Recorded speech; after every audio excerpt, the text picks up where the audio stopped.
Doctor, le decía yo en el segmento anterior, en la primera parte, que algunas opiniones que yo he leído de columnistas, de analistas, indican que promover la abstención no es efectivo para luchar políticamente contra contra el presidente de la República y contra la clase política que ostenta el poder en este momento. Por ejemplo, uno de los que yo he leído el sábado de la semana pasada, Fausto Mazó, en su columna desarrollaba una serie de ideas y él básicamente presentaba el escenario en el que él allí en su columna decía, bueno, ok, la gente se organiza para no votar y ¿qué va a pasar el 10 de diciembre, un día después del referendo? Que el presidente va a estar proclamando su victoria y tendrá una constitución hecha a su medida. Bueno, eso sí es el 9, ¿no? Porque esta semana surgió otra fecha, ya están hablando que a lo mejor el referendo sería el 2 de diciembre. Pero en todo caso Fausto Mazó decía que lo único que iba a lograr la oposición organizándose para no votar era que al día siguiente el presidente iba a proclamar su victoria, iba a celebrar y iba a tener la constitución aprobada y la gente iba a estar una vez más desmovilizada.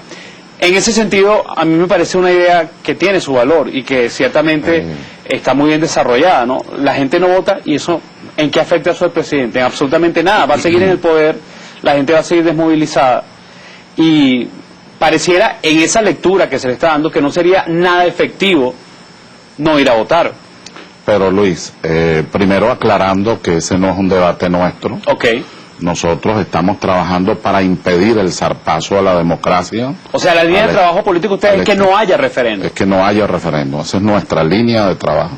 Es impedir ese proceso a través de grandes movilizaciones, manifestaciones y por supuesto a través de crear pedagógicamente un grado de conciencia sobre la gravedad de lo que contiene ese proyecto de constitución y legítimo de constitución y otras decisiones del jefe del Estado y del gobierno y del régimen en general.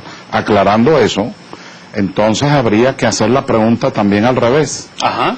¿Qué ocurriría si todo el mundo vota? ¿En qué medida va a alterar eso el presidente de la República si finalmente con este Consejo Nacional Electoral, que es el mismo de diciembre, que es el mismo en su estructura del revocatorio, que es el mismo de tantos eventos plebiscitarios y no ha ocurrido absolutamente nada, todo lo contrario, hay como una especie, y hubo una especie de aclamacionismo pensando que de verdad el presidente es incluso hasta más grave, porque entonces se produce el estado de ánimo en virtud del cual se supone, yo nunca lo he creído, que el presidente es una mayoría que en todo caso sería circunstancial. Qué bueno que diga eso. De tal manera que yo quiero agregar además algunos ejemplos. El pueblo de Venezuela insistió y presionó con un fuerte clamor popular que no se votara para esa Asamblea Nacional, al punto que eso generó en las cúpulas de los partidos divisiones, contradicciones, y en algún partido creó de verdad una fractura profunda. Sí, claro. De tal manera que, y sin embargo, se tomó esa decisión.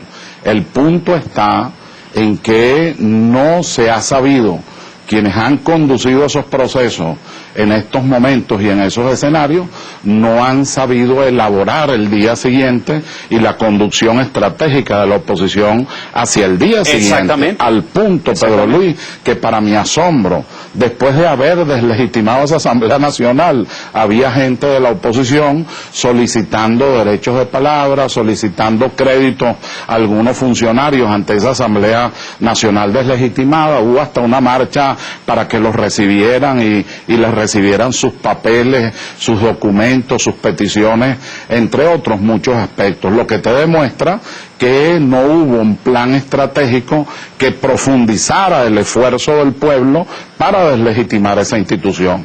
Por eso hemos dicho también con toda responsabilidad y por supuesto respetando a todos los demás sectores de la oposición, yo no digo esto con el ánimo de controvertir, porque el ánimo es de generar una sólida y granítica unidad de la oposición y del país nacional que tiene que enfrentar este régimen.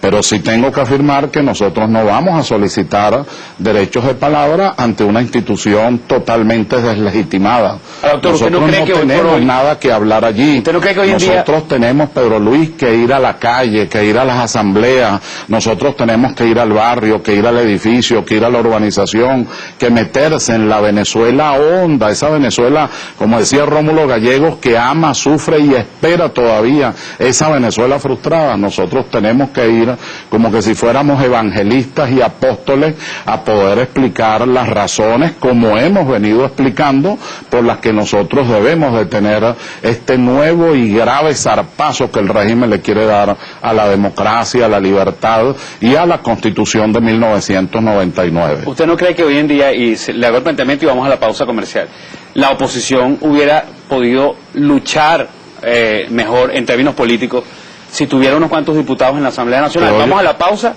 y al regreso me da esa respuesta. ¿Cómo no? ¿Qué quieren decirles ustedes